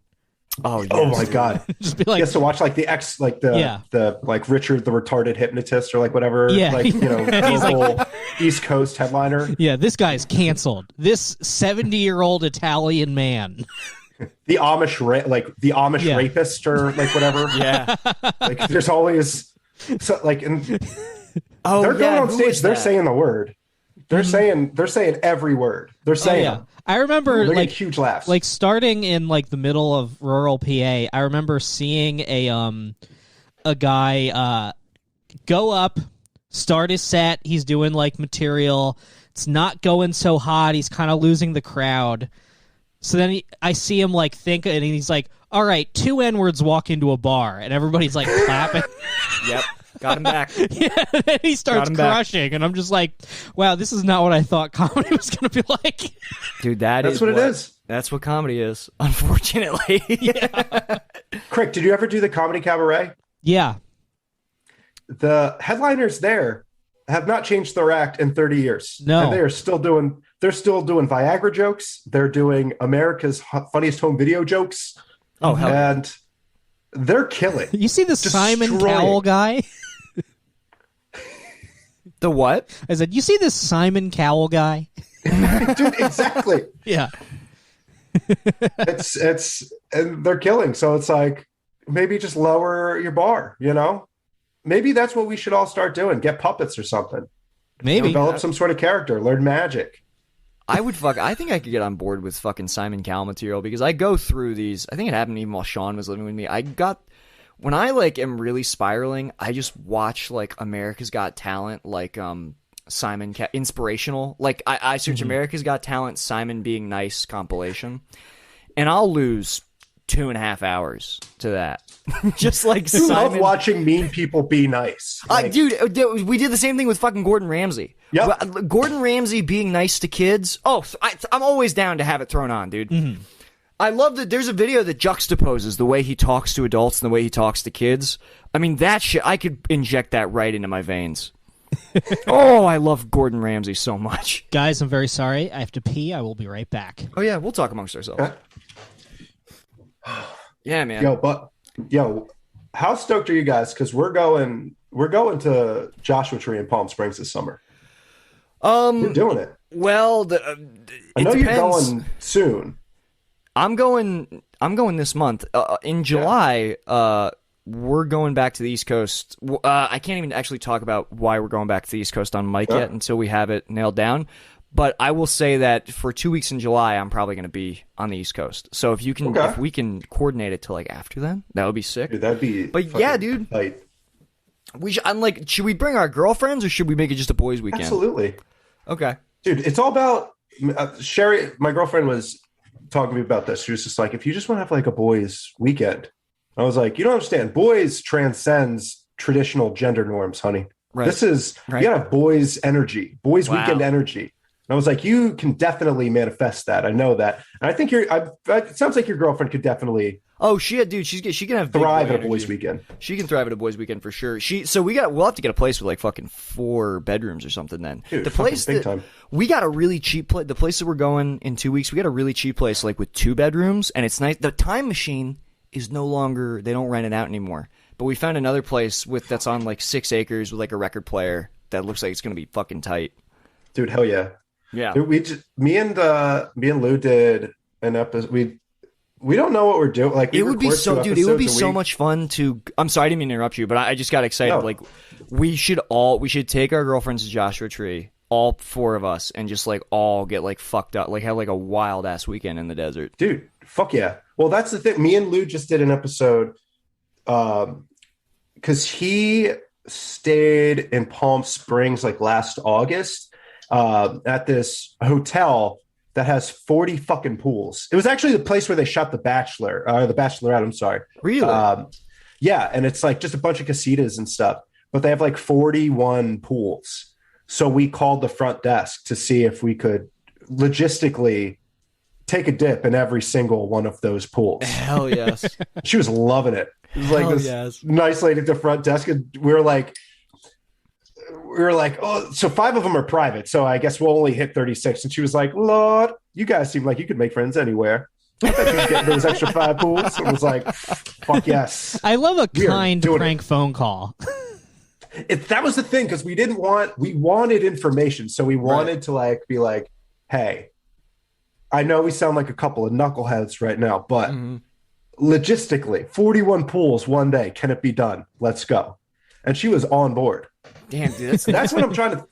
All the boys, 41 pools. We should bring 41 boys, one for each pool.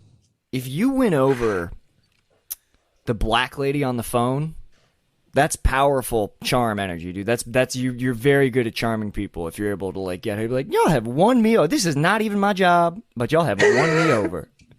I've been riding this high. Yeah. For probably the past 4 days. That's sick, dude. Does your because I just found out about it yesterday. I haven't been able to listen to it yet, but does your show, is it like is it a lot of prank phone calls, or is it just like no?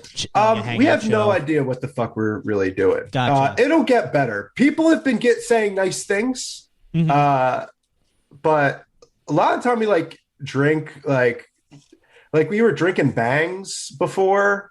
Like we were trying to like review a bang. Oh yeah, I listened to that episode. Yeah, I listened to that one. We had to stop doing that because we got too nervous. And you kind of forget how to talk. Really? Is it that fucking? Is it bang that an energy drink? Oh, dude, it is so much caffeine at once. We split one, and like I felt my blood sweating. Like it was too much. Damn, dude. Like, and this is what I don't fuck with. I don't really fuck with caffeine. It's the one thing I don't really drink, because I don't drink caffeine at all, and I've never had an energy drink in my life. But from people that I know, I've never had an energy drink in my life. They seem like they should probably be. Dude. I've never had one, dude. That makes sense. Yeah, I get that from you. I'm not a quit big caffeine. Like, it just got like I was drinking like 2 Monsters every morning at work, and it was just no good. So I had to quit. Ooh, and a morning Monster's that's a very particular vibe. Yeah, that is a thick vibe. Yeah, you show up to work with you got 2 Monsters, and I would show up with like 2 Monsters, and then like whatever shitty California version of Tasty Cakes was at the at the gas station. Sometimes I would have 2 Monsters, 2 donuts, and I would just be like, dude, a shot and a chaser. Yeah, love that. Just like bursting out of these khakis because because it's work clothes. I don't care what I look like at work, so I just never bought new work clothes after I grew out of the ones that I had. Right. Yeah, why would you? Yeah. It's like if you don't like it, then give me more money for work clothes. Yeah, give me more money. Spending my Xbox money. Yeah. Or at that time, it was like my camping equipment because I think that it's about to be the road because I was having a complete mental breakdown. Right. Yeah, you're preparing for the road by drinking Monster Energy drinks and eating donut holes. Yeah. Yo, me and Tom were just talking about this. I'm sorry I'm holding a Nerf gun. No, you're good. No, it's okay. Fucking, me and Tom were just talking about this. When we went to Joshua Tree, it was absolutely incredible that every single time, like me, Nick, or Tom were like, fuck, I wish we had a one very particular thing that why would any of us have it? Brendan every single time would be like, oh, I packed one. That's right. And here's the thing. Everything. Literally, fuck, I'm trying to remember like specifics, but there was like one thing where I was like, oh, we're going to have to drive to Walmart to get this. And you're like, oh, I brought a couple. You're like, why would you think to... You're the most prepared person. I had, like, he had the Mary paper, Poppins bag of camping equipment. Well, here's the thing, Sean. I had not packed it. It was in my car permanently. Because I thought, and I struggle with this because I had a mental breakdown. I thought that the world was ending. And then when I finally came to terms with that and started like getting a little bit healthier, the world started ending. And I was like, all right, I was right, but I also need to learn not to be like that again. Right. That's the hardest thing about all this. Yeah. Like at the beginning of the pandemic, I didn't leave my house other than to go to work, and I ate only canned food that I had like prepped for weeks. I was you had rations. Yeah. You had rations. I was eating straight up rations. Spam and Chef Boyardee because I was afraid to go to the grocery store. And then, like, the minute that, like, actual global pandemic hits, he's just, like, ordering Heroes on Postmates. Yeah. Fucking, like, eating out. Also, I got Are you guys COVID. vaxxed yet? Yes. I just got my first shot. Fuck yeah. I was talking about it before we started recording, but it's like kicking my ass. Like, I've had headaches for, like, days. I got it on Wednesday. Oh, really? Yeah, but apparently the side effects are worse if you've had COVID. And I don't know 100% if I have COVID, because if I did, it was before you could actually get a test. Okay. Brendan, Yeah. let me tell you something. If you had COVID and we were doing because I remember doing the podcast with you when you were sick, like we hadn't done it remote yet. If you had COVID and I was hanging out with you I think it was twice a week at that point, and then I still flew across the country like 4 or 5 times. Well, no, I was on a plane double the amount of times that I traveled. So like, yeah, almost 9 times. How, and the fact that I've just been like licking my fingers while I ride the bus, like no joke, I can't stop biting my nails. I think I'm immune to COVID. I feel like I should like raise my hand and like submit myself. I have a couple to scientific. friends. I think you were probably just completely asymptomatic at some exposed. point. I think I'm asymptomatic, but I would have think- gotten other people sick, wouldn't I? Because I You can would just like not get it. Not all. That's Yeah, totally possible. you can also just like it doesn't mean you're immune. It could have just like entered you. It wasn't that bad, you know. But why? But how did I not get other people sick then? Like I was fucking. Dude, I Maybe was you fucking did. traveling. You don't know. I was fucking making out with my girlfriend. I feel like I don't Your know. immune system can take care of it without you shedding the virus. So you can contract it, not test positive, and also not be contagious. I'm pretty sure that my immune system just fucking rocks. Dude, you never. I know 2 dudes in Well, you like eat my a lot friends of growing bread, up in so Doylestown. that's probably it. What? It's probably all the bread. It's all the bread and it's all the vitamin D. Yeah, there's nothing getting through the lining of your stomach, dude. Dude, your membranes are fucking stainless steel. Nothing's getting through them. if you want to know how to live to be 110 years old, this is monks in Tibet do this. You're going to want to take a nice piece of focaccia bread and Flintstones vitamins and just have 3 of those every day. Just make a nice little Flintstone vitamin sandwich, focaccia bread. Focaccia is important. It's very healthy bread. You'll be fucking fine. Nothing's going to happen to you. You could jump off a building. You'll be fine. Save your leftovers from KFC, Taco Bell, Carl's Jr. Still do that? Does Isaac still do that? No, we don't really do fast food that much at all anymore. I mean, I finally took a page out of your book and I finally started like cooking for myself. Isaac, sometimes I will just see like a half-eaten burrito sitting in the fridge. But I miss him. I literally like, I know me and you are really good friends and stuff. The thing I miss the most about LA is Isaac. I miss getting woken up at 2 a.m, hearing his like sweet little feet clap on the ground because he's mad at his video game. That's right. You know? Come on, you're a big man. You're a big man. Funniest thing I've ever heard in my entire life. I'm half asleep and him yelling at NBA 2K, going, "Come on, you're a big man. Get the game." Funniest human being on the planet. It was so fun. Holy like shit. when I came and visited to LA, and met you, Sean, but just like walking into that world, because I had not seen Nick or Isaac in like 3 years. That's right. Yeah.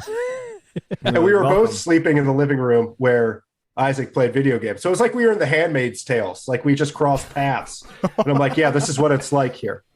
You know, you just got to get used to Isaac, you know, getting so mad that like the sores in his mouth burst. Oh, I forgot that was happening. Isaac had sores in his Isaac's mouth? really had a what?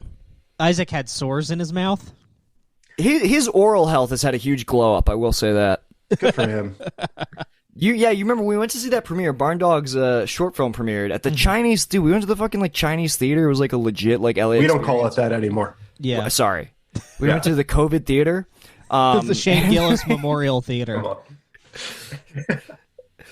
Oh yeah, that's right. We mourned Donald Trump's star. That was the first time somebody busted it up. That was when it was still acceptable to like ironically stand Trump. Yo, what do you mean when it was Nick still? took it way over. Like I still remember. I was ahead of all these people. We would be at open mics, and he would like. I was like, dude, I'm not one for playing the game here, but you're never going to get booked if you keep talking to these people about how white ethno-state's the only way to truly. Like you would say it with like a big smile on your face, but people are like, right, because they don't know me. Yeah, this is my first impression. Like, know that you're yeah, you used to do that all the time. You're like, wouldn't it be funny if I was like fully alt-right? Oh my god, you were so like. There were times where like we'd be at parties, and I'm like, dude, you gotta like. Not everybody gets it. Like it was so funny, dude. It was so funny. That was before he won. And then he won, and then you like were like, all right, I was joking. Yeah. For a while, I was like that, and then I was like, no, maybe this is hilarious again. Honestly, I think I've fallen firmly on the fact of it is hilarious, and it's even more hilarious now that he's not in there. I did a show at Good. I mean, Brendan had the best one ever. Brendan's turned on Trump, but he had the best joke ever. Robbie and I always talk about it. He said, "I wish that we could slow the rotation of the Earth so that he could be president even longer." It's the greatest standing Trump joke I've ever fucking heard. Damn, I don't remember saying that. Yeah. You were at Good. I got in trouble. Well, I didn't get in trouble. No one scolded me for this, but I never got booked again. But I did that Tinder show at Good, where awful show. Where I love Eddie Finn. He booked me, but it was like not a. Yeah, I did a character on Tinder where I pretended to like be an alt-right guy, and I was talking to this girl live. Like on the thing, and I don't know. I called TMZ. I said TMZ stands for the Trolls of Mount Zion. Oh yeah. And I did not get booked again. And and one of the comics on the couch literally went boo. So I was like, oh, okay. Well, damn. Maybe I shouldn't have done this character. I'm surprised how long I lasted there. I'm surprised. Like, it's so funny thinking about the comics who had like the local comics who had the biggest shows there are the ones that were immediately banned when they decided that they were only going to book New York comics with bar shows, like successful bar shows. I mean, I know it's pointless talking about this because it's shut down, right? Obviously, it's but gone. wasn't its name like racist? Like, wasn't that the joke? Is that it was a Chinese? It was like it was in China. Asian voice, good. That was just. I mean, that's not what they intended, but that was what Shane opened with all 4 times they let him perform. Oh, okay. No, he'd come out and he'd be like, yeah, it's funny you named this because it's what the people in the neighborhood call it. It's like, it's a very good comedy show. Oh, Jesus Christ. That's so funny. Yeah, good bit. Well, also, like, they got their money to open the theater because him and McCusker had that digital graffiti show. Right. Yeah. Yeah. The show that was just, let's post racist memes in a group chat on a projector. Yeah. I think I said... That, sold out every time. People were like, this is sick. That was one where it's like, I think, if I remember correctly, he asked me to do that, and I said no. Because I knew the reputation that show had to just, like, fucking destroy you. Mm-hmm. Like, if you were getting booked on it, it was probably because they wanted to fucking make fun of you really bad. I did it, like, nah, man, I'm and good. I was horrified as soon as I saw what was happening. But, like, apparently, like, everybody who came with me, they're like, they were actually pretty nice to you the entire time.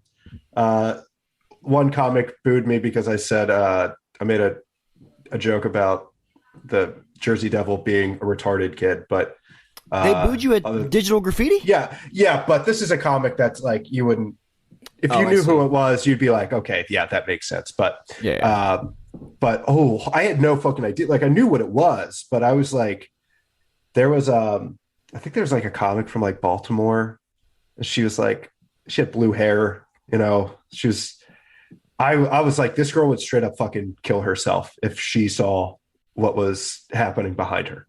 I don't think you would know her name. She was younger, but like, I think one I of those comics. I was like, I didn't want to like. It was some fucking brutal stuff. I was like, I would never do this again, but I want to go to all of them. If it's the comic I'm thinking of, I last saw her. She moved out here and started hosting an open mic, and didn't recognize me, I guess, but she had like, we were talking about that year and a half. It's not her. It's not her, but I know who you're talking about. Yeah.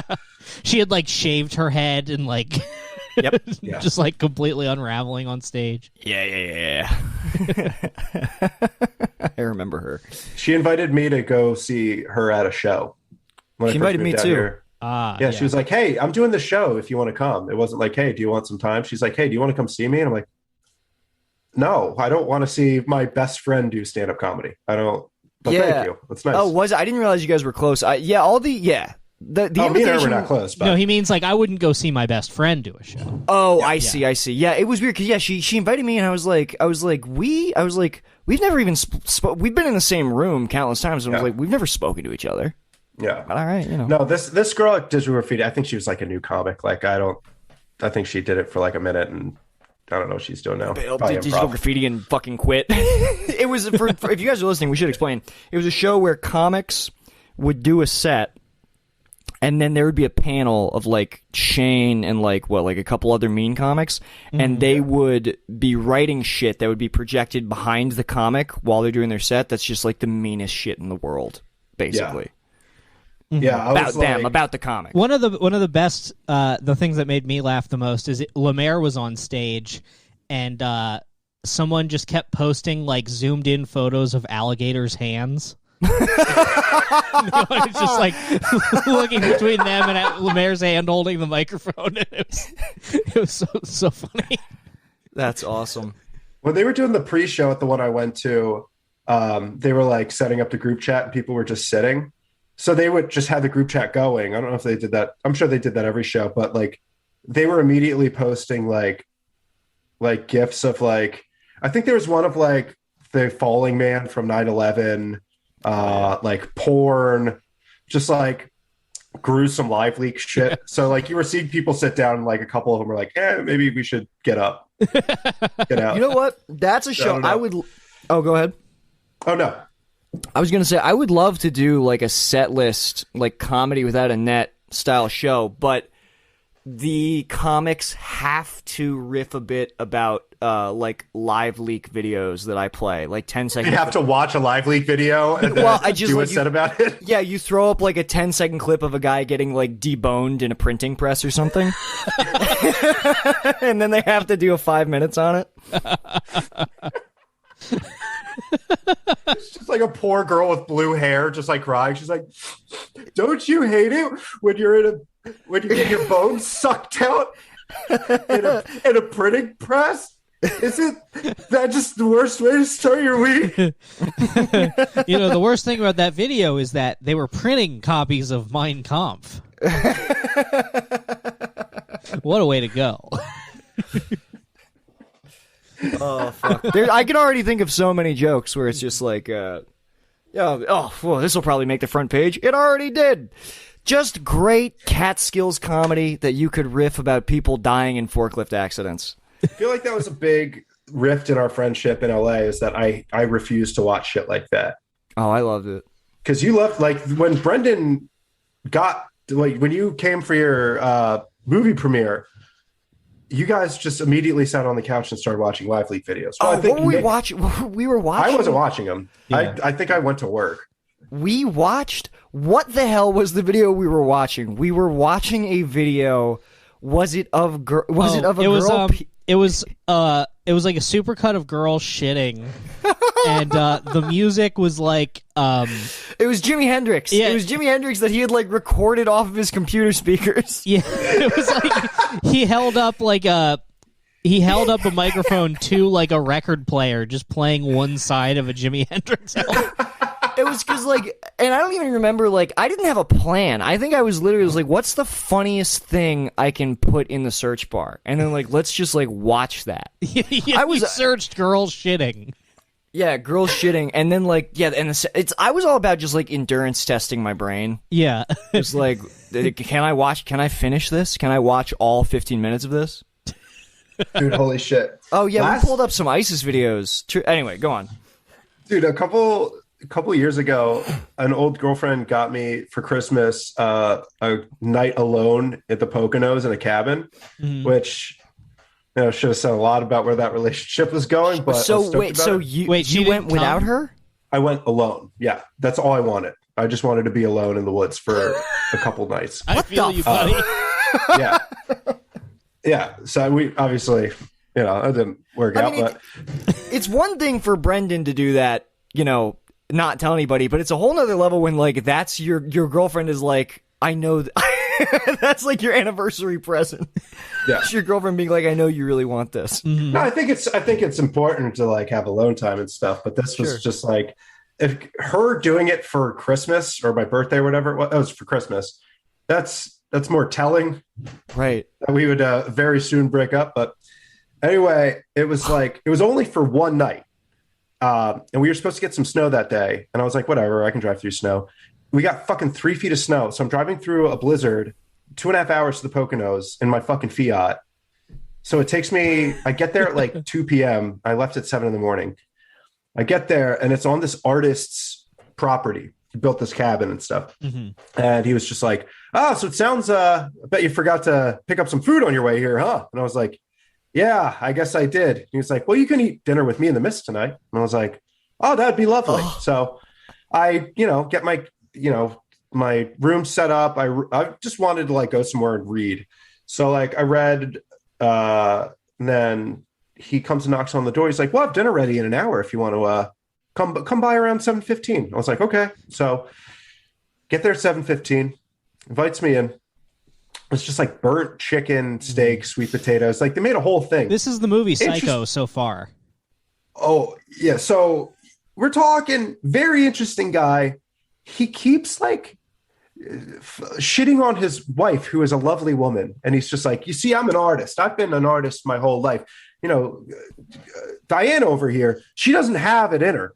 That's why she's a teacher. She doesn't have a creative bone in her body. And she's looking over at him. She's like, why? Okay. And he's just like, and you know what? She's got tenure now. She can retire any day. She makes over $100,000 a year. And she's like, why are you telling him that? So, like, he's telling all these, like, weird, intimate details about their life. We're like, all right, this is weird. And then he's just like, well, yeah, we don't have cable here. I just watch, I watch some YouTube videos. And I was like, oh, yeah, YouTube. It's what we're all doing now. And he's like going off about stuff he likes to watch. And then he like takes a pause and a deep breath and he goes, one website I really enjoy is website Live Leak. And I saw his wife's face turn white. She's like, no, don't go into this, don't go into this. And he's like, there's just something amazing about watching how the body reacts to catastrophic injuries. And I was like, Jesus. I was like looking down at my plate and I was like, am I eating somebody? Like, cause it was like weird chicken. I was like, I was like so fucking uncomfortable. And I was like, oh yeah, that's crazy, man. And he like got like weirdly quiet and his wife looked so like more uncomfortable than I did. So dinner ends. I like go back to my room and I'm like, I might get fucking eaten tonight. And I'm snowed in here. I can't leave. And so nobody's even gonna miss you. Yeah, and I was not drinking at the time, so I was like, fuck, like, what am I going to do? And I was like, but they got this hot tub. I got to go in the hot tub. There's no way I'm not. I drove all the way here for this hot tub. I'm getting in the damn hot tub. Mm-hmm. It's connected to that I just house. imagine there's like fucking like, there's like spices and vegetables in the hot tub. Anyway, like I'm sitting in the hot tub and like a carrot drops in. I'm like, he comes out with a ladle. Yeah, a bay leaf. Hot tub for like 10 minutes because like I kept looking around. I was like, this dude's gonna come out behind me, slash my fucking throat, fucking murder me, or even worse, just get in the hot tub with you and hang. I would have preferred. I was so fucking. It was the most scared I've been as an adult. I was like, I'm going to get murdered tonight. This dude's not even just gonna murder me quick. He's gonna make me watch my skin come off. It was fucking yeah. You got to be careful who you talk about Live Leak videos with. That's what I'm saying. I feel like the modern day horror movie really is like it's the movie Tusk, but instead of like turning Justin Long into a walrus, Michael Parks makes him watch a really long YouTube playlist. Dude, you mentioned your Fiat. I love your Fiat. I loved your Fiat. I don't know. Strong. Oh, is it really? I don't know if you remember, but like, I think I can't remember if I did this on purpose or not, but like, you were getting ready to go out of town, and I think I waited until you were drunk to ask you if I could drive your Fiat while you were gone, and I got a big okay from Sean. Oh my God. I wanted to bring this up. Buddy, I was a man about town in that Fiat. I was picking up girls. I was going on dates in your Fiat. There was one day when like all the film boys were over working on something and they wanted to go get Five Guys. And I was like, I'll drive you guys. And they all like started walking towards my car. And I was like, oh, no. And I led them across the street to your Fiat, which was not big enough to carry all these boys, but we still... This is a four-door, by the way. Yeah. This is a four-door Fiat 500L in Hunter Green, trekking model. I was just like cruising around, taking people everywhere in that Fiat, and people were like, does Sean know you're driving his Fiat? And all I was like was, he said yes. I don't know if he knows, but I got the yes. When I got home, I had a ticket. Oh yeah, because you parked it like on the wrong side of the street. That's right. For street cleaning, and I'll never forget this as long as I live. Because every now and then you're lucky enough to catch yourself saying something fucking stupid and like embarrassing. And I go up to you and I say, Nick, can I ask you a question? And you're like, yes. And I said, did you drive my Fiat when I was gone? Did you drive my Fiat while I was gone? And I was like, why didn't I just say my fucking car? This was a $15,000 car. This isn't like an Aston Martin. I was like, Nick, did you drive my Fiat while I was gone? And you didn't even laugh, but I caught myself and I'm like, dude, I'm sorry I said it that way. I hope you did drive it, honestly. I'm not paying this ticket. And I never did. Yeah, you were so embarrassed that you referred to it as your Fiat that you were like, honestly, you're off the hook. It's one of those things when I listen to this, I'm like waiting for the moment you tell that story because I was like, I kind of hope he doesn't remember that. I loved that car. I loved that car like it was mine, and I loved it for a week at a time. You got to drive it every time we went out. Dude, fucking every time. Yo, yeah, because you'd be drunk. I'd have to drive you home. But even I remember there was a point where like we reached a point where you asked me to stop driving your Fiat, but I was still operating on the fact that you said yes the first time. Like I thought that I had like a technical yes. I could not stop driving that car, and I would tell girls that it was my car. You show up to a date in Sean's clothes, in Sean's car. That was why. More than I was so pissed when Sean moved out because I was like, my whole life just left. I was like my identity, all my belongings. Well, he was even like, I mean, it was funny because like even like you were gone, you had left the state, and I think I still texted you to ask if I could have the fish that you left in the freezer. Yeah, I wanted to bring this up because I had some mahi in the fridge. You're like, yo, can I eat your mahi? I'm like, dude, even if I were to come back next week, yes, please eat it. That was the only time I asked anything. It was the fish that you left. No, you ask stuff all the time. Brendan, I don't know if you ever had to like, if you ever borrowed anything but money from you, but like sometimes he would just take stuff and other times he would text me and he would text me enough that I couldn't really be bothered when he would just take my stuff. Well, I needed nice clothes. I really wish me, you, Brendan, I wish that house had one more room. Brendan had a room and we could have all, that was, dude, seriously the most fun. I didn't get enough of Boy's house when I moved out here.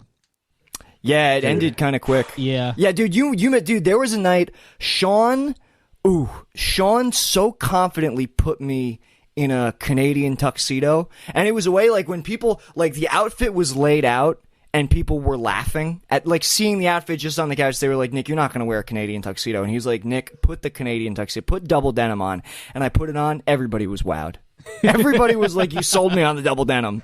Yeah, it can be done. It can be done. Totally, dude, it can absolutely be done. I'm a big proponent of double denim. Crick, you sound, I feel like you would be a double denim guy. And I don't mean that in like the cheesy way. I absolutely have been before. Yeah. I just got a new pair of jeans, and I'm excited to start doing double denim again because I haven't had jeans that fit in a long time. I actually got new jeans from our new sponsor, who will start having ad reads for very soon. Oh fuck yeah! Yeah, dude, I feel like we were just talking about when you were peeing, going back to Joshua Tree. We need that because we went on that trip because you guys were being fucking boys. And because I had just gotten dumped, I was very sad. You guys were fucking, hyping me up the entire time, buttering me up. Oh, yeah. That was a sick trip. We were also buttering up Crick, where it kind of turned into like, bud, this is your fucking time. Like, we got to dance. We got to have fun. We had danced. I wish we would have had like 2 more days because I feel like we were all really bonding. You weren't done finding different versions of American Pie by Don McLean. You needed 2 more days so you could scour. Sean, there's going to be a sweet spot where everybody's vaxxed, but the unemployment hasn't run out yet, and you need to come out during then so that we can all have like a week off in the desert. Well, I remember I'm fully fucking vaxxed now, so I'm fucking ready. The most fun for me was Sean was going through a breakup, and that house had a record player, and and we were getting drunk. You were going through a breakup, and it occurred to me, I was like, Sean, have you ever listened to Roy Orbison before? And that became it became the weekend of just like getting drunk and listening to Roy Orbison. And Cat Scratch Fever. Yep. Yes. Yeah, dude. Cat Scratch Fever, Ted Nugent, Cat Scratch Fever, and Roy Orbison's Crying. We just put that shit on. We were grilling, drinking. That was the ideal weekend. Also, How the Gods Kill. Yeah. We would listen to just Sistina's, though. The ballad. The Roy Sistina's Orbison ballad. It's a beautiful song about fucking a nun, I think. But the live the live version of Sistina's, I think from the Thrall EP, is the way his voice sounds, because his voice usually sounds really bad live, Danzig, but the way it flutters when he hits the "and if you did" is just so fucking good. God damn. Danzig rules. That's a short king, 5'2". Yeah. Yeah. Would have been a great Wolverine. We talked about that an episode or 2 ago. Yeah. Yeah, damn, dude. Yeah. So I just want to say it's great seeing you, Crick, because like I talk to Nick all the time, and I feel like me and you started texting each other a little bit after boys trip, right? Yeah. And we talk about shit, and then the one that like you were asking me about like coding and stuff before you like sign up for school. Yeah. I was just telling you like my experience with it, and then it was way harder than I thought. But I texted you like a couple weeks later, maybe like a week later, and I was like, "Yo, man, how's the computer stuff going?" And you're like, "Fine. Why?" And I was like, "Oh, all right." Oh, I was? I'm sorry. I was like, no, but I was like, I don't know. Maybe he doesn't want to talk. I don't know. Oh, I'm sorry. I don't know why I would have responded to that because I love hearing from you. So, dude, I love that because like I was like, I don't know if Brendan likes me. I think he likes me. I like you very much. I got to look at what the hell I texted you. I think sometimes. I think sometimes, depending on when you catch Brendan, because I think Tom and I have talked about getting texts like that too, where like we text you, and I can text pretty formal, which is off-putting. Well, it's also there's an air of suspicion. Like sometimes people will text you to check in on you, and you come at them like you're trying to suss out whether or not they're trying to like get you. It looks like my response was you sent me a link to like Udemy. And I said, "Thanks, I'll check it out for sure." I'm trying to remember, but there was. It might have been before that or something. We might have talked since, but yeah, I literally said like, "Oh, how's the stuff going?" And you were just like, "Why?" I was like, "I don't know," because like you expressed a common interest, and I was just following up, seeing how you were doing. Well, there was also like when Brendan was doing OMAD, he was doing 1 meal a day to lose weight. Yeah, I did say why. Damn. I chalked it up to just being like, that's just how Brendan talks. But like, there was like a little part of me that was just like, damn, I'm sorry. I might have crossed a boundary here. That's rude as hell. I'm so sorry. Dude, it's fine. I didn't think you were being rude. I was just like, maybe I'm just being like a little too, maybe I think we're better friends than he thinks we are. I think that maybe Brendan, like, especially if you were feeling doubtful about it at the time Sean texted you, you were maybe like anticipating or like projecting criticism, and so you were like bracing yourself. It also, you know what I mean? It looks like the response was you were asking if I was going to take classes, and I said like, "Oh, I was looking at this. Why?" I think I meant it like, "Oh, like, do you think I should?" But instead, I was just like, "Why are you texting me?" Right. That's the problem with quarantine, man. But it's like boys, dude. When the boys are together, and this is a universal energy we were talking about. Like boys, it transcends gender. It transcends it all. It's a vibration in the universe. And when we're all together, when the boys are together, you get it. But boys trying to communicate over any other medium. Well, I think it's text specifically because you throw a bunch of boys in a group chat where you can like react, emojis, gifs. You're having a good time there, right? That's a wild time. But see, I don't see you guys have this group chat, and it's like what's the word I'm thinking of? It's like infamous. Like you guys, like Nick's been talking about this group chat since before the podcast. Mm-hmm. Yeah, it's a very naughty chat. It sounds, to put it very lightly, naughty. It was naughty enough that we had to take it off Facebook. Yeah, it's on like what? Where it's like double encrypted now. So you guys were on Signal for a while. We were on Signal, but nobody wanted to use Signal. Now it's on Discord. It's on Discord now, but we lost some participants through the moves. Yeah, dude, you don't want the NSA to see. Yeah, well, Tim moving specifically. To Signal. That fucking Tim rules. like refused to get off Facebook and like, I think what it was is that Nick does not have a phone number, so he can't use Signal. Yeah, I tried to get him on Clubhouse, but I can't invite him. Yeah. I'm not too worried about missing out on Clubhouse, dude. It's kind of like. I thought it was fucking stupid, and I was like really excited to get banned from it. But I'm like, this could be cool. Like you can do like a live pod on it. Should there be a Coward Hour Clubhouse? You should. That's what we're gonna try to do with Night Moves. Like on a Sunday, it's just you get like there's a lot of people on it. So they just like, if you put it in comedy, you'll have random fucking people show up and check it out. It's interesting. It's stupid, but we had an app kind of, we got paid for it, but we were on an app kind of like that, like for one episode. Oh yeah. Their whole, the entire business model seemed retarded. It was that, you go on, you say, like, I want to broadcast. It pairs you up with a random co-host, and then you both chat for, like, whoever happens to be viewing. But the whole hook is that they lip sync along memojis with you while you talk. Right. Oh, Jesus. And it was mainly... It seemed like the company was mainly just trying to, like, use it to sell that technology. Yeah. I think they said, like, yeah, we're just trying to sell the lip sync tech to Bumble. This is all horseshit. No, it's cool because, like, you can, like, you two can, you know, fucking, you guys, like, it's your room, so you can do whatever you want. And you can, like, if someone pops up, you can, like, call on them, and then they can join the chat. Mm-hmm. Oh, that seems dicey. Yeah. Yeah, I mean, you can kick them on, you can kick them off, but right. Exactly. That's what's interesting about it. Mm-hmm. It's so it can be like a call-in. I feel like you guys could, like, do well on that. I would definitely listen to that. Yeah. Typical Coward Hour listener, we call on someone, they stop cutting themselves to turn their mic on. They turn their mic on just so you can hear, like, blood hitting a bucket. Yeah. Jesus Christ. Oh,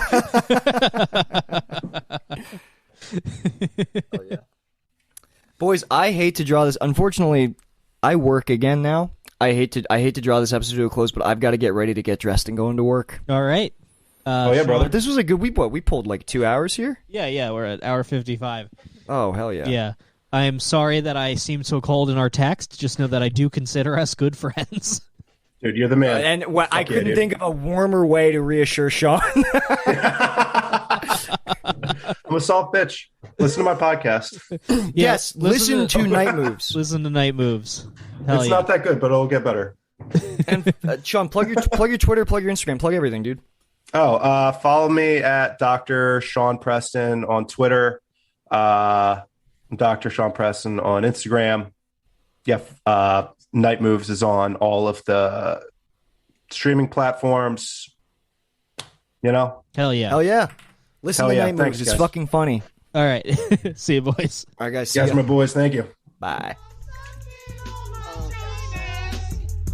Knock, knock, open up, it's me, the crazy, shady, faded fucker, so rock the G's. See a lady, make a baby, lead her on in peace. Only time I give a fuck is for my own release. That's why I own these streets.